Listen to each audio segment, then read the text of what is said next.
are you na? Correct. How's are you? As in, kamusta na ang kanilang mga buhay, pati na rin ang kanilang mga bahay. And syempre, tawagin na natin sila. Huwag na tayo magpaligoy-ligoy pa.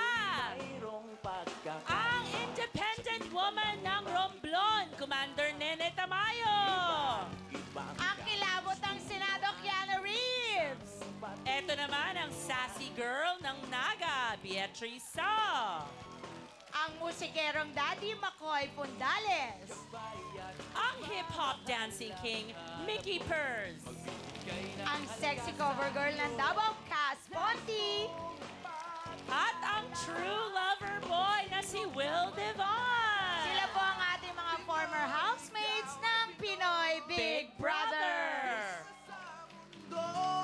Siyempre, makakakwentuhan pa natin sila mamaya tungkol sa iba't ibang mga chikahan tungkol sa bahay at sa buhay. At lahat yan ay dapat niyong abangan dito lang sa pagbabalik ng Rufa!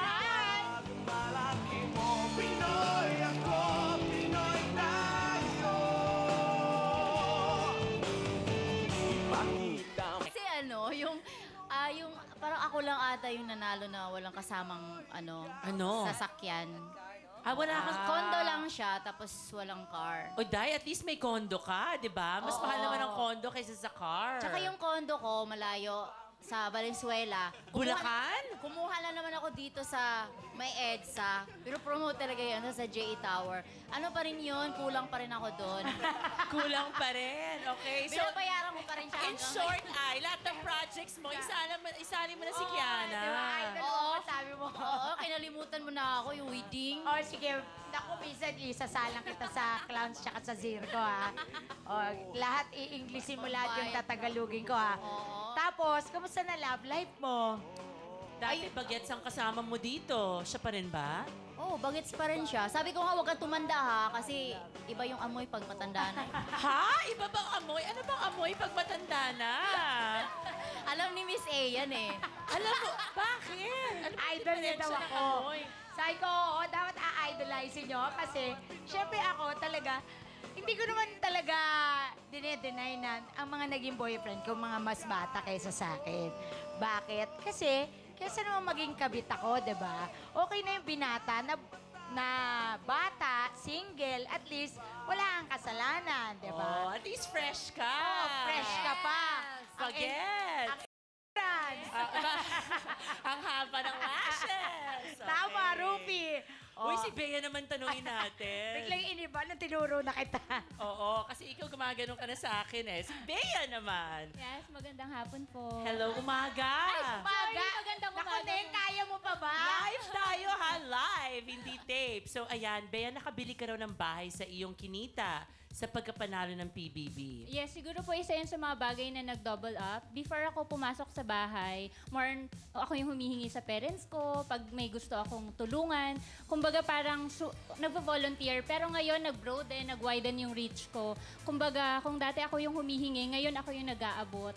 Sa sobrang naging blessed ako after ng PBB, natulungan ko yung parents ko na bumili ng bahay mas malapit sa work naming lahat. So yun, super happy. sweet Thank you, naman. PBB! Nako, okay. O, tanungin naman natin yung mga boys. Ano ba sa tingin nyo tong double up? Bakit siya double up ngayon? I think definitely every year, diba? Or every season parang tumataas yung hamon nila, diba? So I think this time yung mga task will be harder, mas madami. Feel ko yung eviction will be more often okay. at mas madaming housemate. Feel ko Okay. yun. So parang challenging naman this time. Okay, si Will. Naku, si Ayan, Will, ayan, nalilito kausapin mo yan. Maraming babae. Nakikita Actually, I ko think si the same Will thing. lagi. Ano ba, Rufa? Okay, so talk about PBB naman. Well, PBB, I think this one will also be, well, since it's double up, it mas matapang, the energy will be even more. And like Mickey said, the people, mga tao, baka double yung tao din. I don't know, I'm not sure eh. And maybe even double the house. Oo, actually mas doble yung mga prices ngayon ay doble lahat. Pati yung mga contestants, grabe. Like I said earlier, hanggang ngayon, marami pa rin tumatawag sa akin kung pwede silang sumali sa PBB. Okay, si McCoy naman, what do you think of this year's PBB sa October? Feeling ko mas mahirap. Baka dalawang season na pinag-isa. We don't know.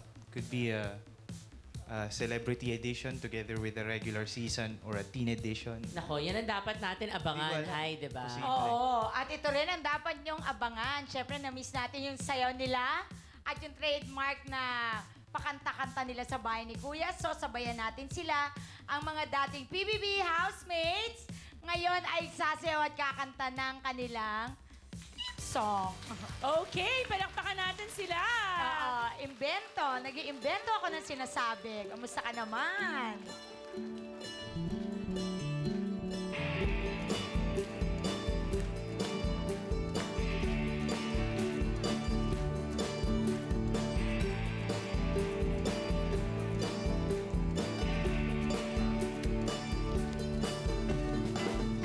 Lahat tayo'y mayroong pagkakaiba. Sa tingin pa lang ay makikita na iba't ibang kagustuhan, isang patutunguhan.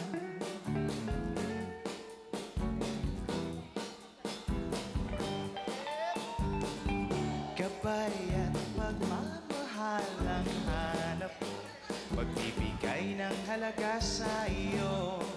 Nais mong ipakilala, tulungan niyo ako, kung sino ka ng talaga. Ipakita sa mundo kung ano ang kaya mo. Ibang-ibang Pinoy sewa.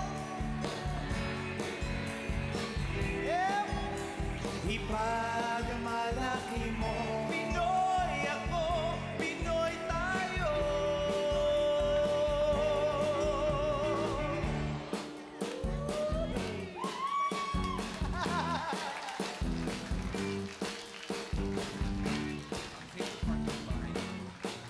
I can see the